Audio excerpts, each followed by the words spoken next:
ایام میں اس مہینے کی عظمتوں، برکتوں، سعادتوں، فضیلتوں اور اس کے خصائص اور امتیازات کا تذکرہ سنتے رہیں گے، سنتے آئے ہیں۔ میں اس پہلو پہ گفتگو نہیں کر رہا ہوں۔ بڑا عظیم، بڑا مبارک، بڑا مقدس، عظیم الشان، عظیم المرتبت اور کئی ایک خصائص و امتیازات کا حامل مہینہ ہے۔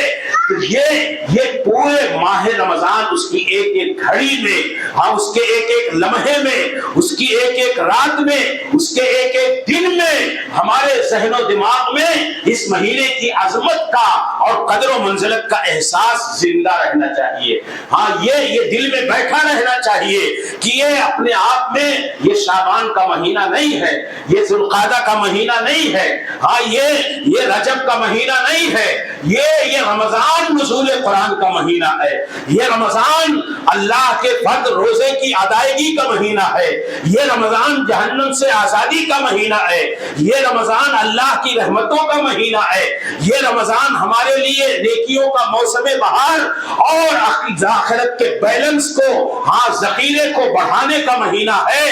اس لیے جب یہ عظمت اور اس عظمت کا احساس اور شعور ہماری زندگیوں میں ہوگا تو ہم اللہ تعالیٰ کی بارگاہ میں نیکیاں پیش کرنے میں کامیاب ہوں گے، ورنہ غفلت کا شکار ہو جائیں گے، سستی کا شکار ہو جائیں گے، عام دنوں کی طرح اسے گزار کر کے نکل جائیں گے۔ تو احساس عظمت ہو، ہاں، اور اسی طریقے سے جب ہمیں یہ مہینہ ملے تو بوجھ نہ سمجھیں، اپنے آپس میں اللہ کے نبی صلی اللہ علیہ وسلم صحابہ کرام کو بشارت سناتے تھے، تو صحابہ کرام کو اللہ کے نبی خوشخبری سناتے تھے تو ہم فرحت کا اظہار کریں، ہاں شادمانی اور مسرت کا اظہار کریں، ہاں ہمیں ہمارے دلوں میں ایک الگ چہل پہل ہو۔ ہاں کیسے کسی کے گھر میں اگر کوئی بڑا آدمی مہمان بن کر کے آئے تو کتنا جتن، کتنی تیاریاں اور کتنا خوش ہوتا ہے، کتنا خوش ہوتا ہے کہ ہمارے کسی گھر میں یا کسی خاص فنکشن میں ایک بڑا آدمی چل کر کے آیا۔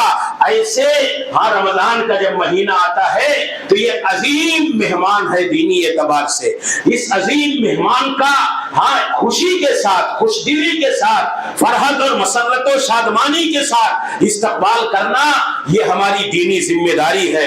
اور اپنی نیتوں میں اخلاص پیدا کریں۔ جب ہماری نیتوں میں اخلاص ہوگا، اللہ کی بارگاہ میں رضا جوئی اور خوشنودی کی طلب اور جستجو کے نظریے سے ہم بارگاہ ربانی میں اپنے اعمال پیش کریں گے، تبھی ہمارے اعمال رب کی بارگاہ میں قبول ہوں گے۔ ہر عمل کا، ہر نیکی کا مقصد یہ ہونا چاہیے کہ اللہ تعالی ہماری نیکیوں کو قبول فرما لے۔ یہ اخلاص ہے، اور اس اخلاص کے ساتھ ہمیں اپنا ہر عمل رب کی بارگاہ میں دکھاوا نہ ہو، نمائش نہ ہو، شہرت طلبی نہ ہو، نمود نہ ہو، چرچے کی فکر نہ ہو کہ ہمارے کسی عمل سے ہمارا ذکر ہونے لگے، ہمارا چرچا، کوئی بھی کام ہو، کوئی بھی عمل ہو، راستے میں اللہ کے خرچ کرنا ہو، قرآن پڑھنا ہو، روزے رکھنا ہو۔ کیوں اللہ تعالیٰ نے رمضان کے روزوں کا اجر اتنا عظیم رکھا ہے؟ اسی لیے کہ یہ اللہ اور بندے کے درمیان کا معاملہ ہے، اس میں اخلاص اعلیٰ درجے کا پایا جاتا ہے، کوئی دکھاوا نہیں ہوتا، کون روزے سے ہے کون نہیں ہے کس کو معلوم ہے، اللہ رب العالمین، تو ہم اس کا پرچار بھی نہیں کر پاتے ہیں۔ تو اللہ تعالیٰ کی بارگاہ میں اخلاص کے ساتھ، اور دو اور باتیں میرے بھائیوں، عام طور پر ہمیں ہر مہینے میں جب چاند نظر آئے تو ہمیں رمضان کا چاند دیکھ کر کے اللہ سے دعا مانگنی چاہیے۔ یہ پیارے رسول صلی اللہ علیہ وسلم کی سنت ہے، آپ نے ہمیں سکھایا ہے۔ لیکن سارے مہینے آ جاتے ہیں، چاند دیکھنے کا اہتمام بھی نہیں ہمارے یہاں۔ موبائل پہ ہم نے لیٹر پیڈ پڑھ لیا کہ آج چاند شعبان کا نظر آ گیا، کل شام رمضان کا آغاز ہو رہا ہے، ہو گیا۔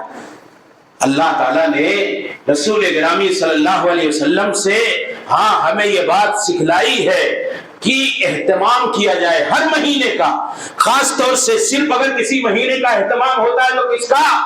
شوال کے مہینے کا چاند دیکھنے کا تھوڑا بہت اہتمام ہو جاتا ہے۔